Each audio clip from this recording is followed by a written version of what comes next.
Have you ever had just this moment of focus that changed everything for you? I did. I learned something. I really learned something when I was off in LA a couple of months ago. I went to Unleash the Power Within with Tony Robbins.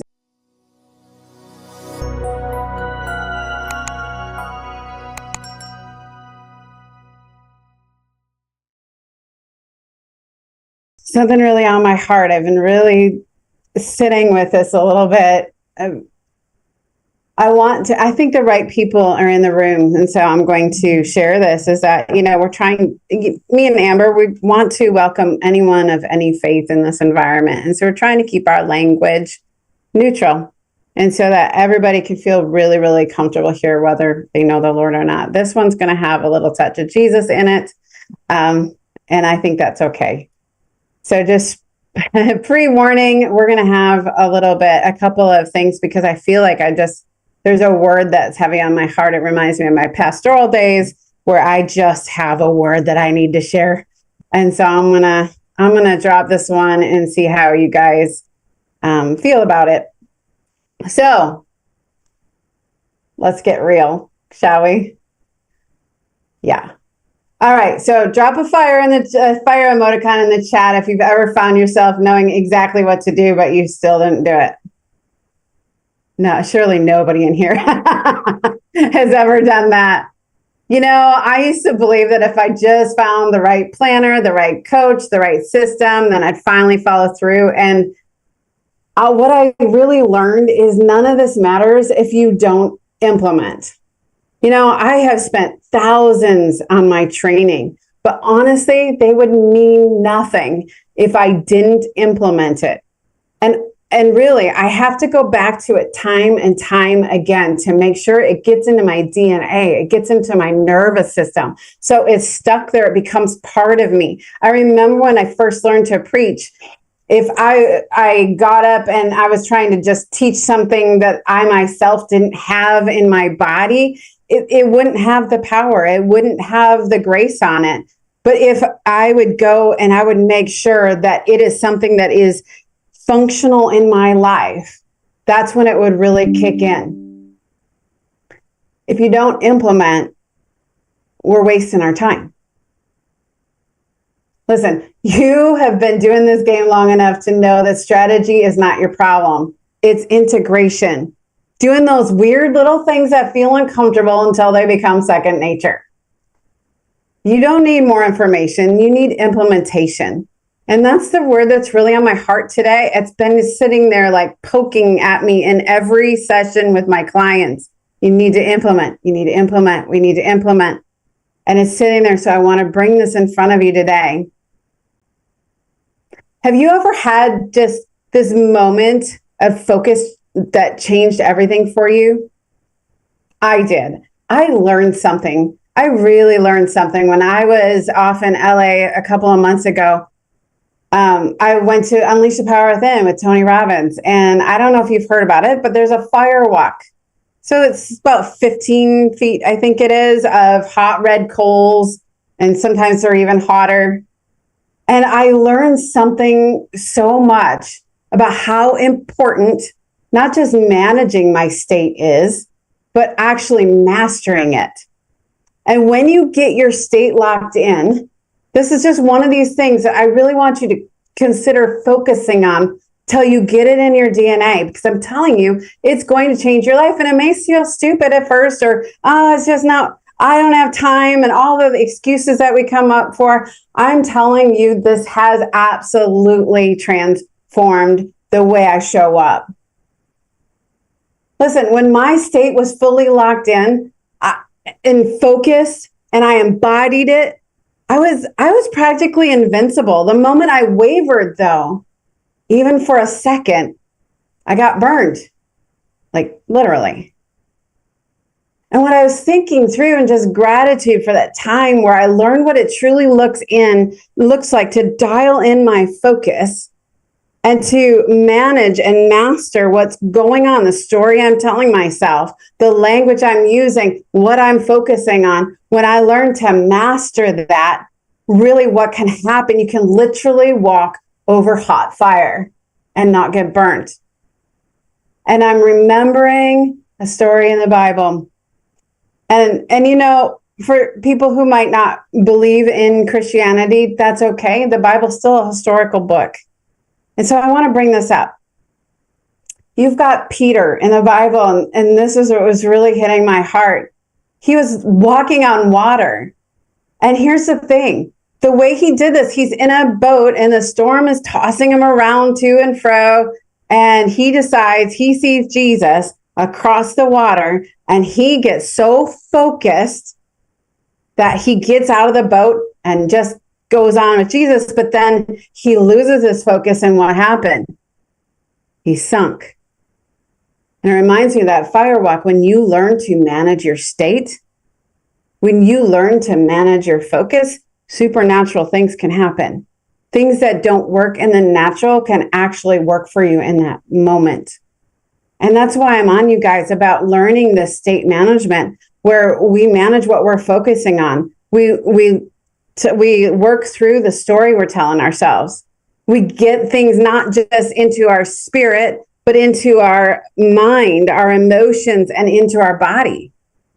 When we do that, everything changes. You are now in your power. As you hear, we talk about get your power back. You hear that all over the world right now, is regain your power, regain your power. That is state management. So I want to encourage you guys, state management, we have to implement it.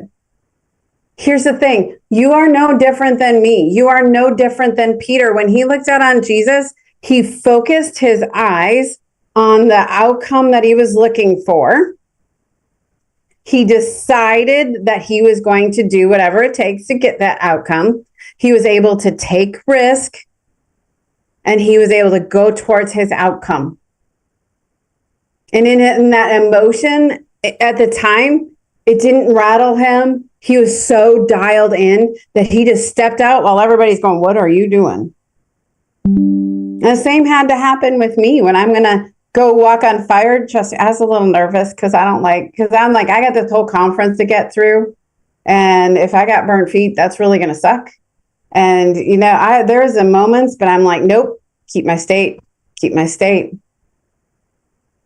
You're no different. Your results are the reflection of your state. And managing your state is not just about hype. It's about your self-leadership every single day.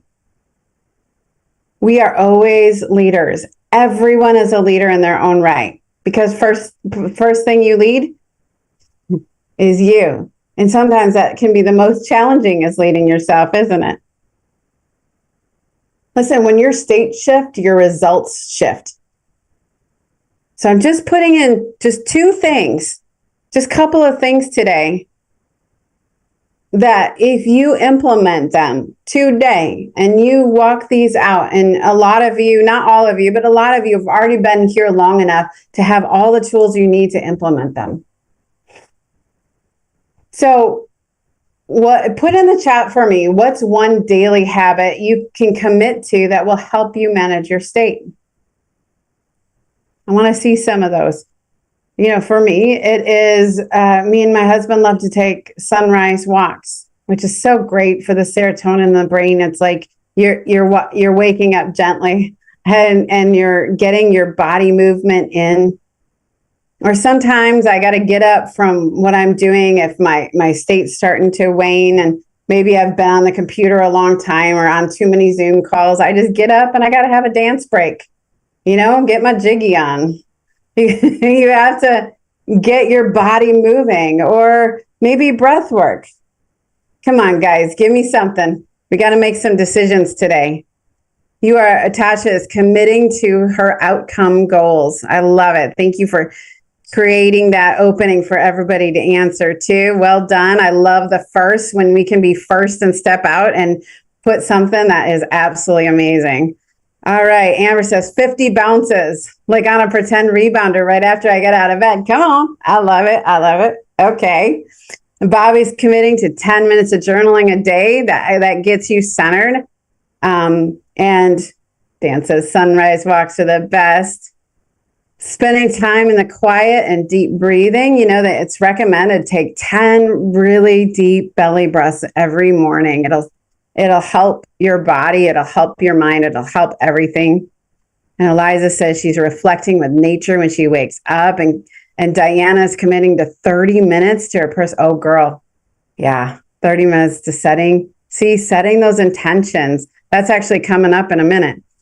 Listening to worship songs. I love it. I love it. Do you see what can happen when you choose to implement, or my pretend? I saw everybody laugh and I'm like, oh, what's funny in the chat? Of course, it's my husband. He's so funny. Imagine what can happen when you choose to implement some of these things we've been talking about on a regular basis, and it becomes a habit.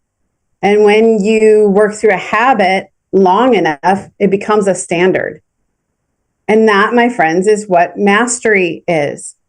Mastery, if you really want to look at it, I've heard it presented like this before. I thought it was so awesome. It's tying your shoe. When you first learn to tie your shoe, you're like 1 bunny ear, 2 bunny ears. It's running around the thing, and and then you pull, and you're thinking about every single step. And then pretty soon you're kind of doing it a little quicker and a little quicker. And now I can literally reach down and retie my shoe without even thinking. That is mastery. And that's the way to mastery, is you implement an action step. You do it regularly until it becomes a habit, and anything habitually practiced becomes your standard in life. And it's time to set a new standard. So here's point number 2. You could love this because it's so hard to do. It is so, at least for me, it was like pulling teeth, but now I'm getting there. Have you ever finished a day and felt like you did absolutely nothing, even though you did everything? Yeah. I've been there, right? I remember feeling like no matter how much I accomplished, it just was never enough. I had this, and sometimes I still do, to be totally candid, is I have this moving finish line. But then I had to start celebrating these micro movements. My trainer, man, she taught me this. She goes, have you ever just seen me like right in front of my face like this? That's her. She's high-fiving herself. And we have to self-celebrate. You can high-five yourself in the mirror. High five, right? Well done. It's that way you're going to end up that it's going to get into your body. Celebration, self-celebration is not cheesy. It's literally reprogramming your neural pathways. So I'm curious, what could you do to self-celebrate? And I want to bring up another speaker I've heard. His is the most crazy explanation of self-celebration, but there's some truth to it, guys. This is Joseph McClendon III. He is all about neuroscience. And he talks about even when you poop every morning, you celebrate that. He's like, put your hand out, pat yourself on the back, and tell yourself you did a good job. And when you can actually work through these steps of these little micro things, like, wow, I drank some water today when normally I go dry, or wow, I woke up in a good mood, or wow, like to be continually looking at the things that you're doing, these little micro movements that you make, and go, wow, that is so awesome. You have to do that. If you're not celebrating, your subconscious continually thinks you're failing. And if your brain never hears well done, it's going to stop showing up. Self-celebration is not cheesy. It's reprogramming. So here's the thing. If you start to celebrate small, you're going to end up winning big. In here that I was going to use that should already be kind of soft. Oh, let's mute. There we go.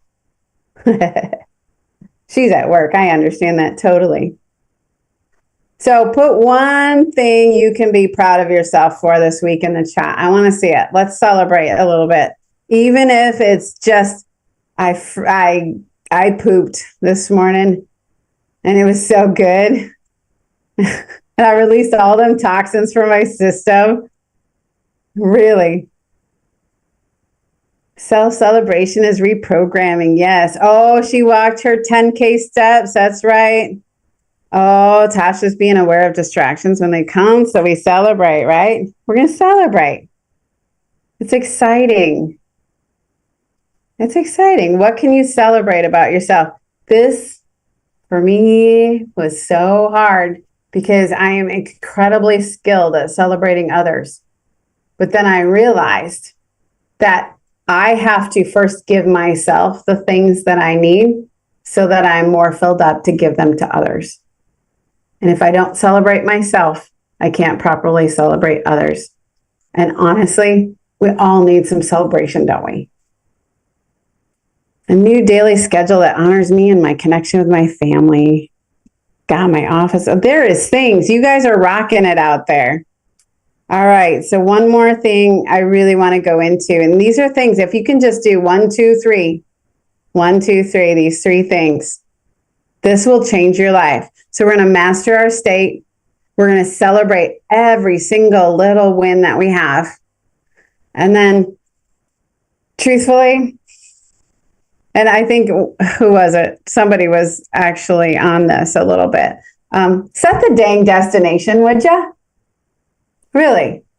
I mean, have you ever started a week with no real plan, but you ended up feeling disappointed and aimless by Friday? Uh-huh. Me too. Here's the thing. This is what I felt this from the Lord. It just is such a great example and a metaphor. I think that, and the reason why Arrow's Edge is all about hiking is because it is so metaphorical. You can learn so many life lessons from hiking. I'm telling you, it's out of this world. Well, just on Saturday, my husband and I went on a hike. Of course we did. But this time, it's winter, so we're out of peak season. We just went to this place and we didn't really have a destination. We were just going to walk the Pacific Crest Trail, which, it goes from Mexico to Alaska, or, way up north. And so sometimes it's just through trail to get you from one place to the next. It doesn't really have a destination, not in one day, right? And so we were just going to hike out as far until the time was up and then hike back. So there was no real destination. It was just walking. And I found myself going, oh my gosh, this is boring. This is so boring. It's aimless. I caught myself just wishing that the trail had more. I was saying this out loud to my husband, again, back to mastering state, right?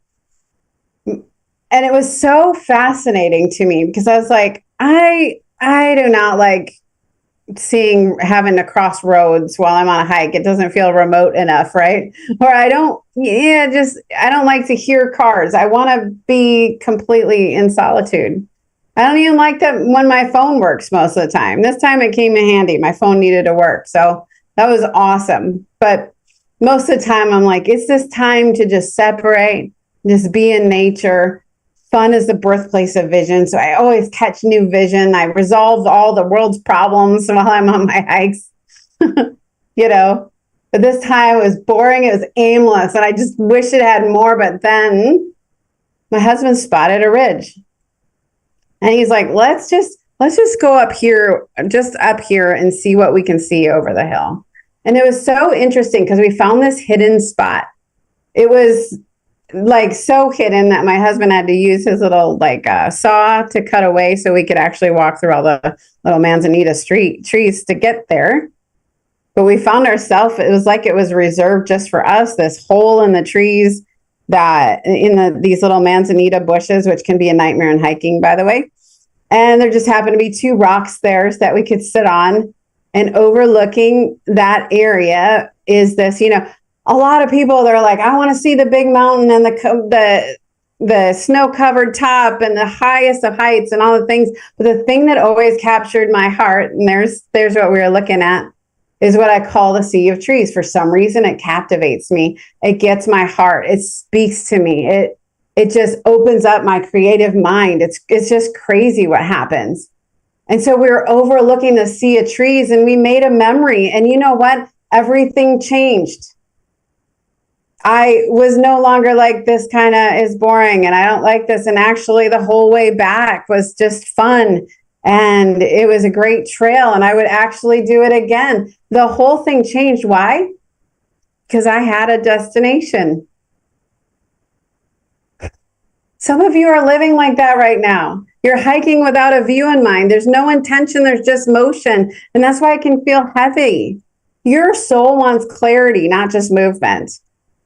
Motion without meaning will drain you, but having a destination will fuel you. And that's why I talk to you guys about what do you want? Why do you want it? And then, and only then, do we set steps to get there, right? So here's the thing. Come on, I want to see hands in the air. Who here wants to be a testimonial of breakthrough? I do. I do. Okay.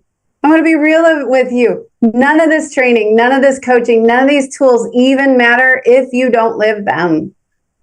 The implementation is the bridge between knowing and becoming. I want you guys to walk away. This is literally what I live for. When I'm meditating in the morning, these are the situations that I envision. Is I want you to not just walking away saying, oh, that was a good word. I hated that when I was a pastor, by the way. Oh, good word, pastor. Good word, pastor. And I'm like, no. It needs to change your life. I want you walking away saying, I am different now. But for that to happen, we have to commit, not just mentally, but physically and emotionally. So in that, in your life, transformation belongs to the implementers. So here's the thing, and I'm going to send you guys to quick breakout rooms because I made a little longer lesson today. I love you. Thank you for listening. If you're ready to become your own testimonial, type I'm all in the chat. Come on. I'm even going to type it. Because you know what? I'm all in with you guys. I am so committed to your breakthrough. I am so committed to seeing your outcome. Like, I live for it, guys. I mean, I really do. And so, look at you guys. You're all in, all in, all in. I love it, love it, love it. All right. So let me be clear. You're not here to flirt with growth. You're here to marry it. And what that means is daily state management. How you show up matters. Number 2, unapologetic self-celebration. Come on, everybody, right now. Put your hand out. Come on. Andrew, I see it. Put your hand out. Yeah. Now I want you to lift your hand and I want you to put it on your back and tell yourself you did a good job. Cheesy, yes, maybe. Good for you, 100%. So we're committing to daily state management, unapologetic self-celebration, and intentional destinations. Because you know what? When you're hiking and you don't know where you're going, it feels like a forever hike. Implementation over inspiration. This is the moment right here, right now, to decide to move and to lead. So I'm going to send you guys a couple breakout rooms. Here's your questions. Amber, I hope you made the rooms. I'm sure you did because you're just awesome like that. That's who you are. So grab these questions. What's one thing you know would change your life if you actually implemented it consistently? What's stopping you? And how can you overcome it this week? What's your go-to state shift strategy? How do you reset when things get heavy or misaligned? Pro tip for you, get up and move your body. It changes everything. To the point where I will tell you this, I've committed to moving my body every single day. I haven't been sick since. Both my girls have been sick in the house this last week. So what? And I used to get sick constantly. Movement is the key to so much. I cannot stress it enough. Your state shift strategy, be like Peter, watch a supernatural happen in your life. Because there is our responsibility and God's responsibility. My responsibility is to get focused. What do I want? Why do I really want that? Your why is everything. Understand my identity inside of that and then create a plan to actually get there. Number 3, what's one thing you achieved this week that deserves celebration? Whether it's like, I totally rocked it at work, or I totally stepped out in courage, or I just actually pooped. That any of those guys, it deserves celebration. And how can you mark it in a meaningful way? And then lastly, if your life was a hike, what is the current destination you're walking towards? How would it feel to create your own destination right now instead of waiting for one to appear? As a mountain hiker, I'll tell you, when you don't know where that darn destination is, it depletes your energy really fast. Are we there yet? Are we there yet? You know, I had a mountain hike a few weeks ago with my husband. It was a new mountain and you couldn't see the peak. And I'm like, where the heck is this? Are we ever gonna? And I was actually frustrated, but it was glorious when we got there, right? All right, so we're going to send you to breakout groups. I know you're not going to get through all 4 of them. Pick one for your group to really work through, okay? Sound good? I love you guys. I'll see you in a few minutes.